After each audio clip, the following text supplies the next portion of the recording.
first step of creating a free DJ drop on your iPhone is simply getting into a quiet environment.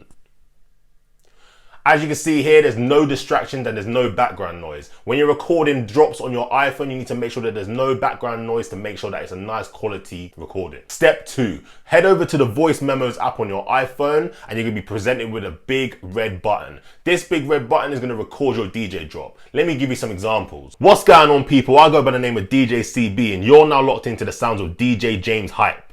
Let's get into it. Right, that's one. You gotta make sure that you're speaking directly into the microphone. Let me give you another example. You're now locked into the sounds of DJ CB. Let's get it. Again, you see there, that's another clean DJ drop which we can use in our DJ sets. So what we're gonna do, we're gonna transfer this over to our computer. If you're a iPhone user and you're a DJ, you're probably gonna have a MacBook. So all you need to do is head over to the 3 dots here on your recording, press share, press airdrop, and then airdrop it to your Mac. So in this case, I'm gonna transfer it over to my Mac Mini, and it's gonna head over to my computer. So what we're gonna do now is head over to the computer and put it into our DJ software. In this example, I'm gonna be using Serato. Let's get into it. So as you can see here, our DJ drop is now on our computer.